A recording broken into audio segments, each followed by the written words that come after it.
گرامی قدر حاضرین و سامعین، اللہ تبارک و تعالیٰ کی مخلوقات میں سب سے افضل ترین، سب سے بلند ترین مقام حضرات انبیاء علیہم السلام کا ہے۔ انبیاء علیہم السلام اللہ کی وہ مقدس، وہ برگزیدہ ہستیاں ہیں جنہیں اللہ تبارک و تعالیٰ نے اپنی نبوت اور رسالت کے لیے منتخب فرمایا، اور جن کے پاس حضرت جبریل علیہ السلام کے ذریعے سے اپنے پیغامات کو بھیجا تاکہ وہ اللہ کے پیغامات امتوں تک پہنچائیں۔ اور یہ ہمارا عقیدہ ہے کہ تمام کے تمام انبیاء علیہ السلام گناہوں سے معصوم ہیں، گناہوں سے مبرہ، منزہ، پاکیزہ ہیں، اور یہ بھی ہمارا عقیدہ اور نظریہ ہے کہ تمام کے تمام انبیاء علیہ السلام امانت دار ہیں، اور یہ بھی ہمارا عقیدہ ہے کہ تمام کے تمام انبیاء علیہ السلام اس دنیا سے کامیاب گئے ہیں۔ جس نبی پر ایمان لانے والا ایک آدمی بھی نہیں ہے، وہ نبی بھی اس دنیا سے کامیاب گیا ہے۔ اور یہ بھی ہمارا نظریہ اور عقیدہ ہے کہ انبیاء علیہ السلام نے اللہ کے پیغامات کو جس طرح سے اللہ کا حکم تھا اس طرح سے پہنچا دیا ہے۔ اور یہ بھی ہمارا نظریہ اور عقیدہ ہے کہ تمام کے تمام انبیاء پر ایمان لانا اسلام میں ضروری ہے۔ کسی ایک نبی کی توہین کرنا، ایک نبی کی تذلیل کرنا اپنے آپ کو اسلام سے، ایمان سے نکالنے کے مترادف ہے۔ تو اس لیے ہمارا یہ نظریہ اور عقیدہ ہے کہ سب کے سب انبیاء سچے تھے، سب کے سب انبیاء برگزیدہ تھے، سب کے سب انبیاء اللہ کے منتخب تھے، سب کے سب امانت دار تھے، سب کے سب اس دنیا سے کامیاب گئے۔ البتہ انبیاء علیہ السلام میں درجہ بدرجہ فضیلتیں ہیں۔ اللہ نے کچھ انبیاء کو کچھ پر فضیلت دی، تلک الرسل فضلنا بعضهم علی بعض، ہم نے بعض رسولوں کو بعض پر فضیلت دی، منہم من کلم اللہ، بعض سے اللہ نے براہ راست بات کی، اور بعض کو اللہ نے بلند درجے عطا فرمائے، بعض کو اللہ نے اور معجزات دیے۔ 5 انبیاء علیہ السلام اولو العزم پیغمبر کہلاتے ہیں۔ حضرت نوح علیہ السلام، حضرت ابراہیم علیہ السلام، اور حضرت موسیٰ علیہ السلام، اور حضرت عیسیٰ علیہ السلام، اور حضرت محمد رسول اللہ صلی اللہ تعالیٰ علیہ وسلم، یہ 5 انبیاء تمام انبیاء سے افضل ہیں۔ پھر ان 5 کے 5 انبیاء میں سب سے بلند ترین مقام محمد رسول اللہ صلی اللہ تعالیٰ علیہ وسلم کا ہے۔ جس طرح سے یہ نبیوں میں مقام ہے اور درجہ ہے، درجہ بدرجہ ان کے مراتب ہیں، اسی طرح سے جو نبیوں پر ایمان لانے والے، نبیوں کے صحبت یافتہ، براہ راست جنہوں نے نبیوں سے سیکھا، نبیوں کو دیکھا، ان کے بھی مراتب اور فضائل ہیں۔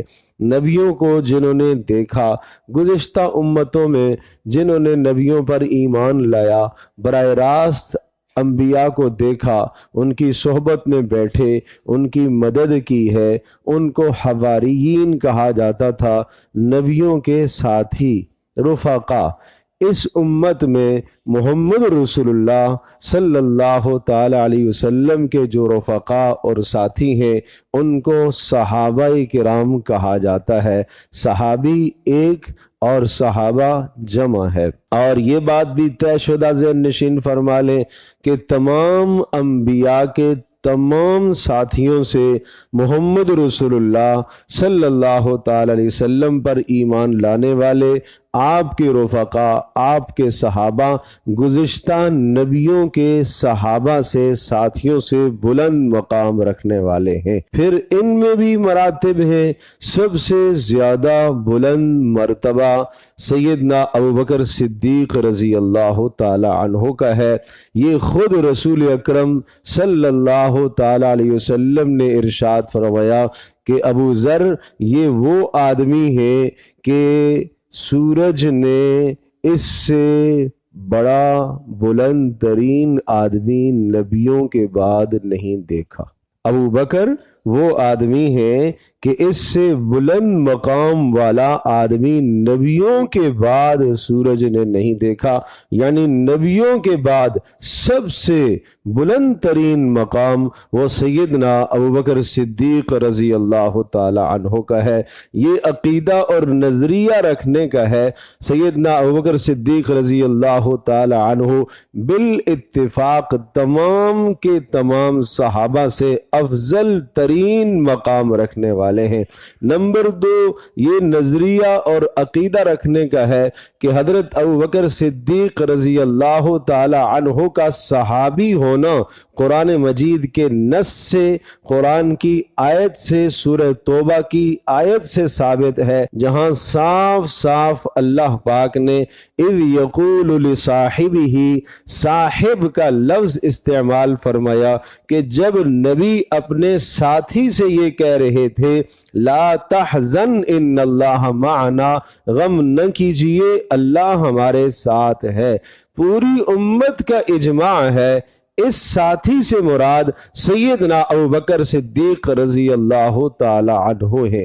اس بات پر بھی امت کا اتفاق اور اجماع ہے کہ رسول اکرم صلی اللہ تعالی علیہ وسلم کے بعد خلافت کے سب سے بلند ترین مستحق اور پہلے نمبر پر خلافت کے حقدار وہ سیدنا ابوبکر صدیق رضی اللہ تعالی عنہ ہے۔ اور پھر اس بات کا بھی عقیدہ آپ ذہن نشین فرما لیجئے کہ رسول اللہ صلی اللہ تعالی علیہ وسلم نے ارشاد فرمایا ما لأحد عندنا ید الا وقد کافیناہ، کوئی بھی انسان ایسا نہیں ہے جس کا بدلہ میں نے دے نہ دیا ہو۔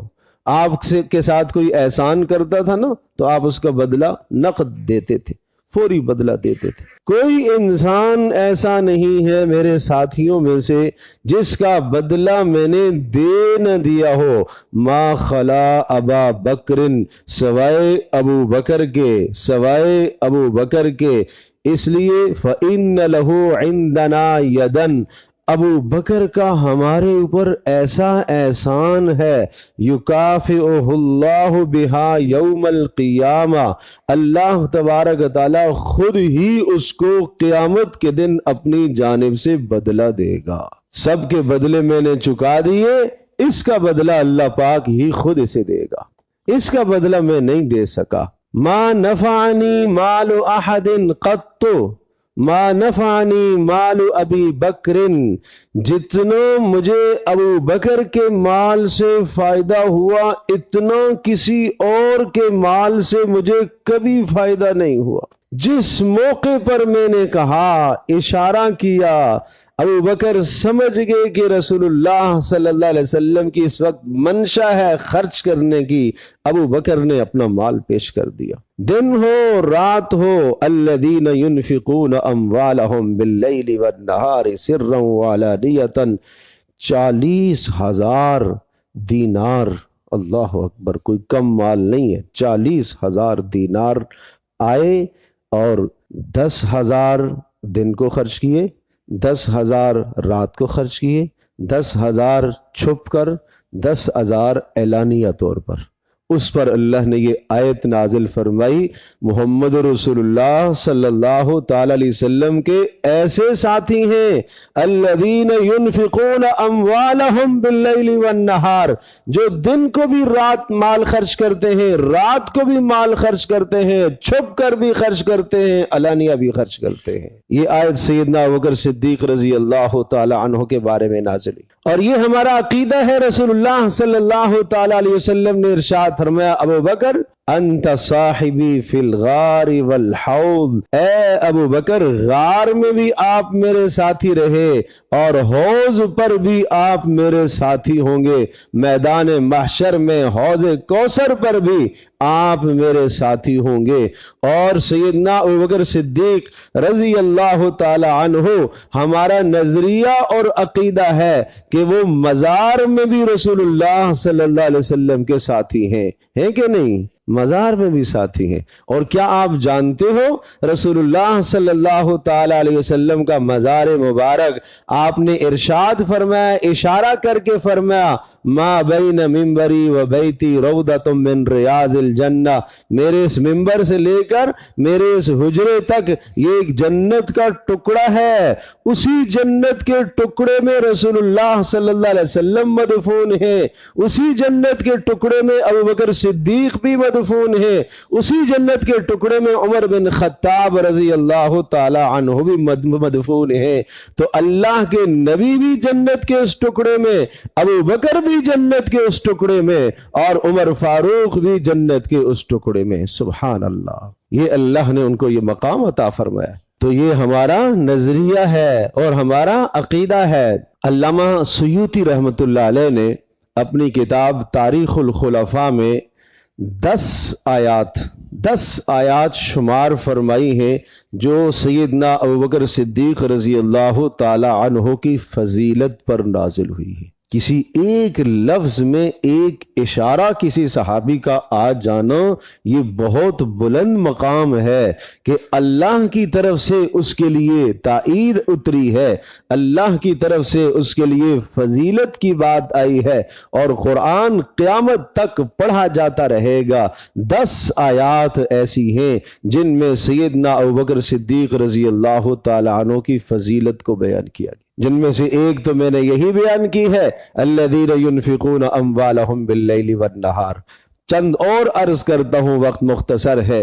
دوسری آیت جو سب سے صاف صریح ترین آیت ہے، جس میں کوئی دوسرا احتمال ہو ہی نہیں سکتا، حضرت علی سے پوچھا گیا کون مراد ہے اس سے؟ ابو بکر مراد ہے۔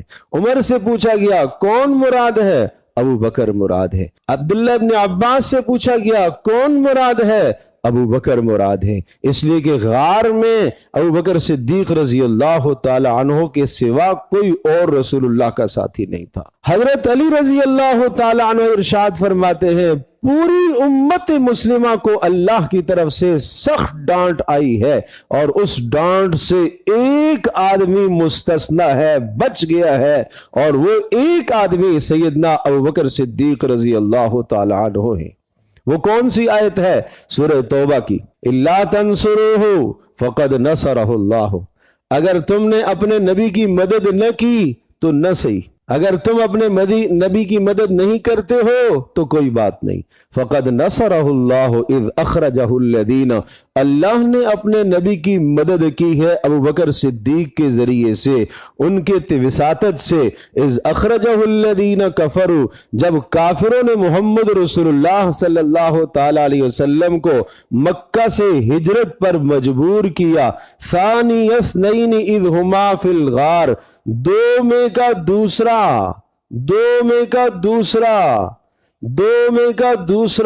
دو آدمی، ایک محمد رسول اللہ صلی اللہ تعالی علیہ وسلم، دوسرے سیدنا ابوبکر صدیق رضی اللہ تعالی عنہ، جن کو ثانی کہا گیا ہے۔ اور ثانی کا مطلب یہ ہوتا ہے کہ اصل کے بعد یہ ثانی یہی نائب ہوگا۔ یہ اشارہ تھا ابوبکر صدیق کی خلافت کی طرف، یہ ان کی خلافت کی طرف اشارہ تھا۔ ایک اور بڑا صاف اور واضح اشارہ ملتا ہے، روایت میں آتا ہے حضرت ابوبکر صدیق رضی اللہ تعالی عنہ کے متعلق آپ نے ارشاد فرمایا، ایک خاتون آئی، بڑے دور سے کوئی سوال کیا، آپ علیہ الصلوۃ والسلام کا آخری وقت تھا، تو آپ نے فرمایا ابھی میرے پاس گنجائش نہیں ہے، کچھ وقت کے بعد، کچھ دنوں کے بعد آ جانا۔ اس نے کہا اللہ کے رسول، اگر میں بعد میں آؤں، لم اجد کا، اگر آپ کو میں نہ پاؤں، ترید الموت، وہ رسول اللہ صلی اللہ علیہ وسلم کا کہ وفات کی طرف اشارہ کر رہی تھی کہ اگر کچھ دنوں کے بعد میں آؤں اور آپ کو میں نہ پاؤں تو پھر میں کس سے مطالبہ کروں؟ آپ نے فرمایا ابو بکر سے لے لینا، آپ نے فرمایا کس سے لے لینا؟ ابو بکر سے لے لینا۔ اشارہ یہ تھا کہ میں آج موجود ہوں، میرے جانے کے بعد یہ میرے نائب ہوں گے، یہ میرے خلیفہ اول ہوں گے، ان سے آپ لے لیجئے گا، یہ آپ کی مدد کریں گے۔ سبحان اللہ۔ تو ثانی اثنین اذ ہما فی الغار، غار میں تھے دونوں کے دونوں، غار سور کے اندر رسول اللہ صلی اللہ تعالی علیہ وسلم نے ہجرت کے موقع پر غار سور میں جا کر 3 دن تک وہاں پناہ لی۔ صرف آپ علیہ السلام سے پہلے ابو بکر صدیق نے اجازت مانگی تھی کہ میں بھی ہجرت کر کے مدینہ جانا چاہتا ہوں۔ آپ نے فرمایا انتظار کرو، شاید مجھے بھی اجازت ہو جائے۔ رسول اللہ صلی اللہ تعالی علیہ وسلم کو اجازت ہوگی تو ابو بکر صدیق رضی اللہ تعالی عنہ سفر کے ساتھی بنیں گے۔ اور سفر میں آدمی سب سے اپنے قریب ترین شخص کو اپنا ساتھی بنایا کرتا ہے، جو حد درجے کا وفادار ہو، حد درجے کا رازدان ہو، حد درجے کا امانت دار ہو، حد درجے کی جان نچھاور کرنے والا ہو۔ ارے سب کے سب صحابہ جان نچھاور کرنے والے تھے، سب کے سب رسول اللہ کے وفادار تھے، سب کے سب رسول اللہ صلی اللہ علیہ وسلم پر اپنی جانیں لٹا دینے والے تھے، لیکن سیدنا ابوبکر صدیق رضی اللہ تعالیٰ عنہ سب سے ٹاپ پر، پہلے نمبر پر تھے۔ ان تمام معاملات میں اور صفات میں وہ اول درجے پر تھے، اس لیے رسول اللہ صلی اللہ علیہ وسلم نے انہیں اپنے ساتھ رکھا۔ اذ ہما فی الغار، جب یہ غار میں تھے، اذ یقول لصاحبہ لا تحزن ان اللہ معنا۔ اس آیت میں بڑے نکتے لکھے ہیں مفسرین نے، وقت اس وقت نہیں ہے، میں اتنی بات عرض کرتا ہوں۔ اذ یقول، جب نبی کہہ رہے تھے، لصاحبہ، اپنے ساتھی سے، لا تحزن، غم نہ کرنا، اللہ ہمارے ساتھ ہے۔ غور کیجئے، لفظوں میں غور کیجئے۔ لا تحزن ان اللہ معنا، لا تخف نہیں، خوف نہ کرنا یہ نہیں کہا، لا تحزن، غم نہ کرنا۔ زمین آسمان کا فرق ہے لفظ خوف میں اور لفظ غم میں۔ جب اپنی ذات کا ڈر ہوتا ہے اسے خوف کہا جاتا ہے۔ قال لا تخافا اننی معکما اسمع و ارا، اللہ پاک نے موسیٰ علیہ السلام اور ہارون علیہ السلام کو کہا تم فرعون کے پاس جا رہے ہو، لا تخافا، مت ڈرنا، اننی معکما اسمع و ارا، میں تمہارے ساتھ ہوں، تمہاری باتوں کو سنتا ہوں اور میں تمہاری باتوں کو سنوں گا اور اس کی حرکات و سکنات کو بھی دیکھ لوں گا۔ انی لا یخاف لدی المرسلون، ارے موسیٰ ہمارے پاس رسول ڈرا نہیں کرتے، آپ ڈر نہ رکھیں۔ ڈر اس کو کہا جاتا ہے جو انسان اپنی ذات کے لیے کیا کرتا ہے، اس کو ڈر کہتے ہیں، اور حزن عربی زبان میں اس کو کہا جاتا ہے جب دوسرے کا خطرہ لاحق ہو، کہیں یہ مجھ سے جدا نہ ہو جائے۔ ابوبکر صدیق کو یہ ڈر ہے، ابوبکر صدیق کو یہ حزن اور یہ غم کھائے جا رہا ہے، کہیں کافر آ کر محمد رسول اللہ صلی اللہ تعالی علیہ وسلم کو معاذ اللہ نقصان نہ پہنچا دے، قتل نہ کر دے اور میری رفاقت چھوٹ جائے اور میرا ساتھی مجھ سے چلا جائے۔ اس پر رسول اللہ نے کہا لا تحزن، نہیں، غم نہیں کرنا، میرے بارے میں غم نہیں کرنا، کچھ نہیں ہوگا، اللہ ہمارے ساتھ ہے۔ اور فرمایا ابو بکر کیا خیال ہے تیرا ان دو کے بارے میں جن دو کے ساتھ تیسرا اللہ ہو، اس کے بارے میں کیا خیال ہے تیرا؟ کیا وہ دو ضائع ہو سکتے ہیں؟ ان اللہ معنا، ہمارا اللہ ہمارے ساتھ ہے، ان اللہ معنا۔ موسیٰ علیہ السلام جب سامنے سمندر آ گیا، پیچھے فرعون کی فوج آ رہی ہے، قوم نے کہا انا لمدرکون، ارے موسیٰ ہم تو پکڑے گئے، سامنے سمندر ٹھاٹھے مارتا ہوا، آگے جائیں تو ڈوبتے ہیں، یہاں رکے تو پیچھے سے فرعون کا لشکر آ رہا۔ موسیٰ علیہ السلام نے کہا قال کلا ان معی ربی سیہدین، خبردار ایسا نہیں ہوگا، میرا رب میرے ساتھ ہے۔ وہاں الفاظ غور کیجئے، ان معی ربی، میرا رب میرے ساتھ ہے، سیہدینی، مجھے راستہ دکھائے گا، کیا کرنا ہے، اب کس طرف جانا ہے۔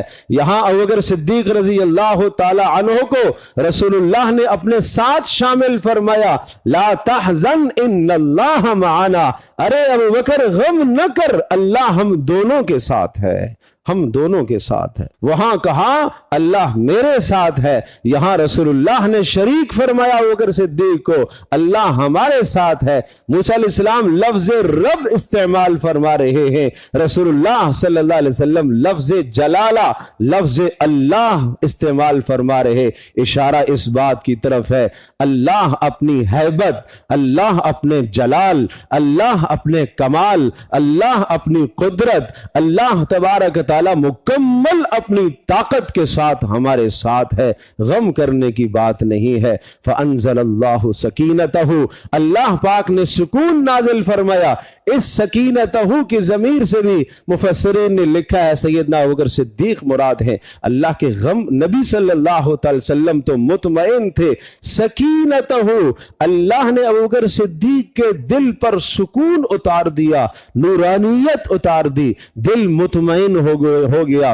وَأَيَّدَهُ بِجُنُودٍ لَمْ تَرَوْهَا، اور اللہ نے ایسی مدد کی ایسے لشکروں کے ذریعے سے جنہیں تم نہیں جانتے۔ وَجَعَلَ كَلِمَةَ الَّذِينَ كَفَرُوا السُّفْلَىٰ وَكَلِمَةُ اللَّهِ هِيَ الْعُلْيَا، اور اللہ نے کافروں کی تدبیر کو ناکام کر دیا اور اللہ کی تدبیر بلند ہو کر رہ گئی۔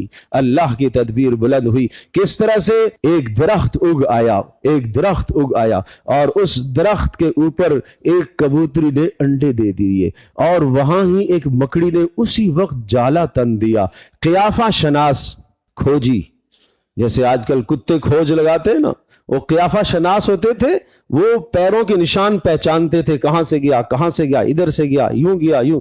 قیافہ شناس لے کے جا رہا ہے مشرکین کو، تلواریں ہاتھوں میں نکلی ہوئی ہیں، سیدھا غار کے سامنے جا کے قیافہ شناس کھڑا ہوا کہ جناب یہ نشانات نظر آ رہے ہیں کہ یہاں تک تو آئے ہیں، یہاں سے آگے کہاں گے، یہاں تک تو آئے ہیں، یہاں سے آگے کہاں گئے ہیں۔ اور اندر سے ابوبکر صدیق رضی اللہ تعالی عنہ کو، رسول اللہ صلی اللہ علیہ وسلم کو کافروں کے قدم نظر آ رہے ہیں۔ اگر یوں ذرا سا جھانک کر کافر دیکھ لیتے تو اندر دیکھ لیتے، لیکن اللہ نے سامنے سارے آج پردے ڈال دیے، اللہ نے آج ان کی آنکھوں کو اندھا کر دیا۔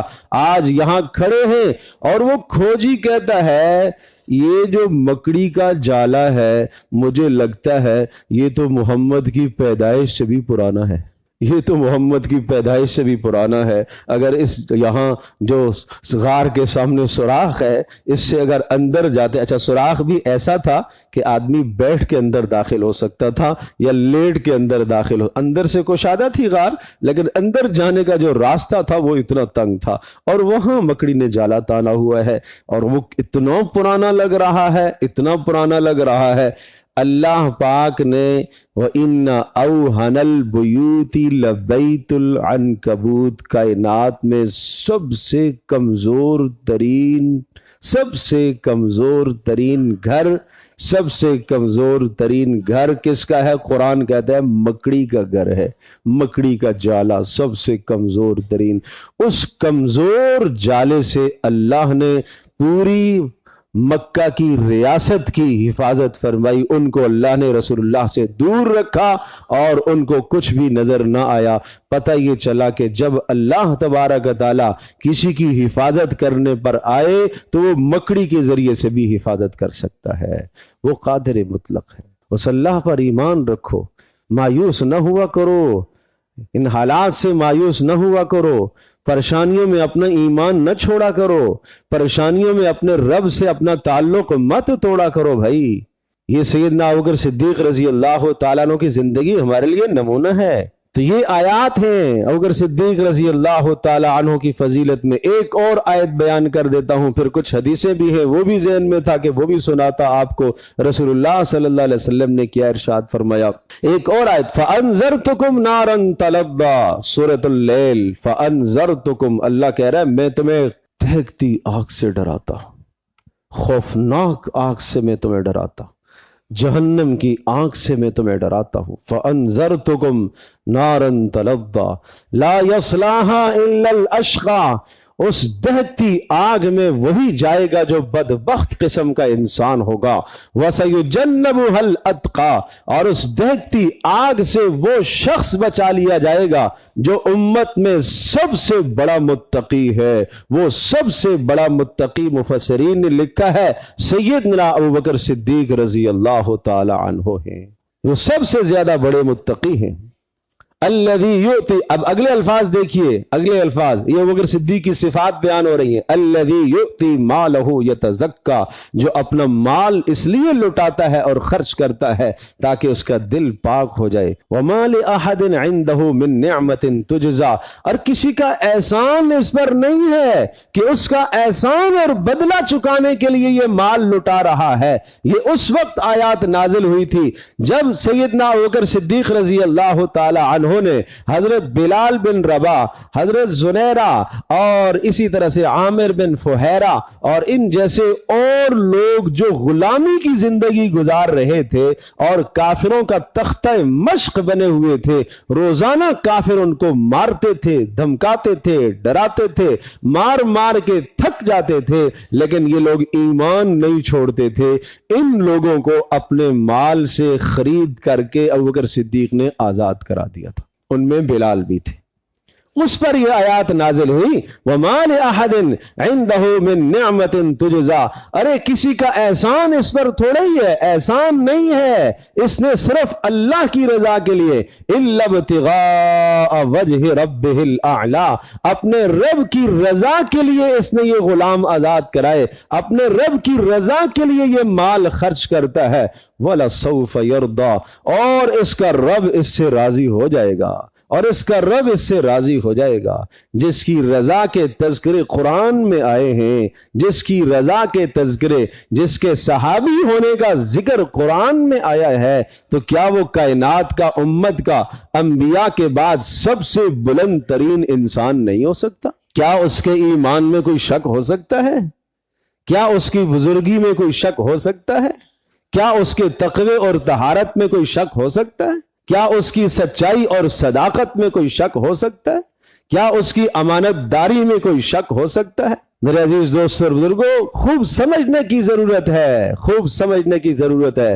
کوئی تاریخی بات آپ کے سامنے آئے اور کوئی تاریخی حوالہ آپ کے سامنے پیش کرے، جو تاریخی حوالہ سیدنا ابوبکر صدیق رضی اللہ تعالیٰ عنہ کی ذات پر قدغن لگاتا ہے، آپ سامنے قرآن رکھیے۔ قرآن سیدنا ابوبکر صدیق رضی اللہ تعالیٰ عنہ کے صحابی ہونے کو بیان کرتا ہے، ان کے سب سے بڑا متقی ہونے کو بیان کرتا ہے، ان کے صالح اور نیک ہونے کو بیان کرتا ہے، نبی کا ساتھی ہونے کو قرآن بیان کرتا ہے، تو پھر ہم کیسے تاریخ کے کسی حوالے کو مانیں؟ اس لیے بہت ٹھنڈے دلوں سے، دماغوں سے سوچنے کی ضرورت ہے۔ سیدنا ابوبکر صدیق رضی اللہ تعالی عنہ کے بارے میں رسول اللہ صلی اللہ علیہ وسلم نے ارشاد فرمایا لو کنت متخذا خلیلا لاتخذت ابا بکر خلیلا، اگر میں اپنا کسی کو خلیل بناتا تو میں ابو بکر کو خلیل بناتا۔ خلیل کس کو کہتے ہیں؟ حضرت ابراہیم جانتے ہو نا، ابراہیم اللہ کے خلیل ہیں۔ اتخذ اللہ ابراہیم خلیلا، اللہ نے ابراہیم کو خلیل بنایا۔ خلت، خلیل خلت سے ہے، اور خلت کہتے ہیں جسم کے اندر سرایت کر جانا، جس کی محبت جسم میں مکمل طور پر سرایت کر جائے۔ گویا کہ خلیل کا مطلب یہ ہے جس کی محبت آپ کے احساسات پر حکمرانی کر رہی ہو، جس کی محبت آپ کے جذبات پر حکمرانی کر رہی ہو، جس کی محبت آپ کی زندگی پر قربانی کر رہی ہو، جس کا مطلب یہ ہوا کہ آپ کا خرچ کرنا اس کی محبت پر، آپ کا مال لگانا اس کی محبت پر، آپ کا جینا اس کی محبت پر، آپ کا مرنا اس کی محبت پر۔ کہا یہ مقام اور مرتبہ اگر میں کسی کو دیتا تو وہ ابو بکر صدیق کو دیتا، لیکن میں نے یہ دوستی صرف اپنے اللہ سے رکھی ہے۔ اللہ کے لیے میں سب کچھ قربان کر دوں گا۔ اپنا مال، اپنی جان، اپنی عزت، اپنا سب کچھ لٹانے کا جو جذبہ ہے یہ کس کے لیے ہونا چاہیے؟ صرف اللہ کے لیے ہونا چاہیے۔ رسول پاک صلی اللہ تعالی علیہ وسلم نے یہ بھی ارشاد فرمایا، حضرت صلی اللہ تعالی علیہ وسلم نے ارشاد فرمایا، جبریل نے میرا ہاتھ پکڑا اور مجھے جنت کا وہ دروازہ دکھایا جس جنت کے دروازے سے میری امت اندر داخل ہوگی۔ ابوبکر صدیق نے کہا، ہائے کاش میں بھی آپ کے ساتھ ہوتا، میں بھی وہ دروازہ دیکھ لیتا۔ کہا ابوبکر تو جنت میں سب سے پہلے داخل ہوگا، ابوبکر تو جنت میں سب سے پہلے داخل ہوگا۔ سویرے سویرے فجر کی نماز کے بعد آپ نے سوال پوچھا، آج کس نے روزہ رکھا؟ ابوبکر صدیق نے کہا میں نے۔ آپ نے پوچھا آج کس نے کسی بیمار کی بیمار پرسی کی؟ ابوبکر صدیق نے فرمایا میں نے۔ آج کس نے کسی مسکین کو کھانا کھلایا؟ ابوبکر صدیق نے فرمایا میں نے۔ آج کون جنازے پر گیا؟ ابوبکر صدیق نے کہا میں گیا۔ یہ کب پوچھا؟ ظہر میں نہیں، عصر میں نہیں، فجر میں۔